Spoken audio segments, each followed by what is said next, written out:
Hello! And welcome to week 2 of Fenbish's Musical Mushrooming, a weekly segment where I get the first 25 albums suggested by you, put them into a hat, draw 2 of them out, and listen to them over the course of the week. I also select one album from the entire list of my choosing. Now for the first album of this week, I was supposed to do Low Self-Opinion by Roland's Band, but there was a bit of a fuck up when I found out that that wasn't on Spotify. So I messaged Shannon Scott's Painting, and instead he chose to do Rage Against the Machine's self-titled debut album, which they dropped back in 1992. I suppose this album can be summed up with one simple word, or noise rather.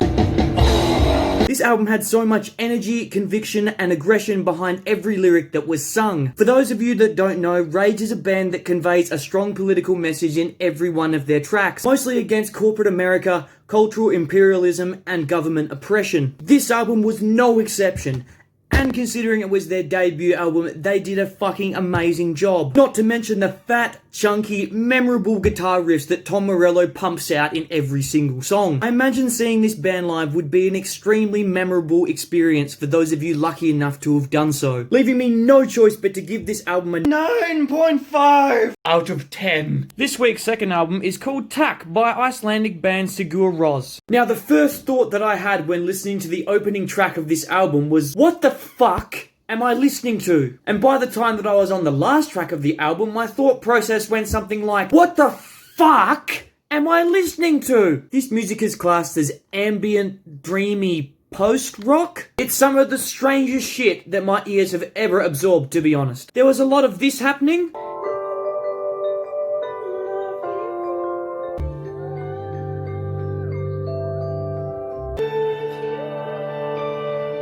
And apart from your usual guitar, bass, drums, vocals, there was a bit of fucking violin, a bit of piano. I think I even heard a bit of trumpet in there. And in one of the songs, I heard something that went like this. What even is that? After a bit of digging, I found out this band did a version of The Reigns of fucking Castamere. For those of you Game of Thrones fans that don't remember what that is, let me jog your memory.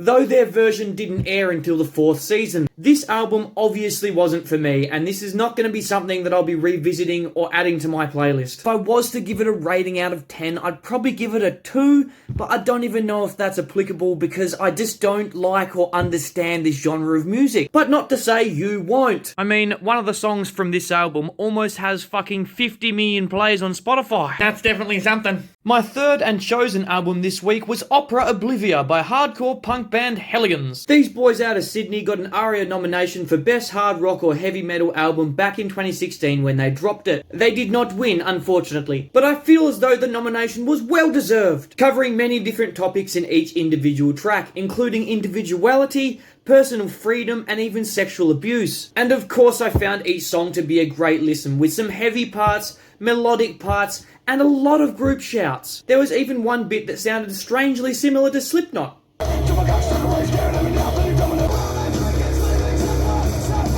I'm gonna give this album an 8.5 out of 10. That's all for this week. If you would like to suggest me an album for next week, jump on my Instagram, follow my Instagram, Fenbish, you already should fucking know that by now. I'll put up a story, usually on Monday, beginning of the week, put a question sticker on my fucking Instagram story asking for your album suggestions, and hopefully you get into the first 25 and I can put them into the fucking hat. And even if you don't, I might fucking choose it anyway, you know? So fucking yeah. Better clean up my desk, it's covered in fucking pepper.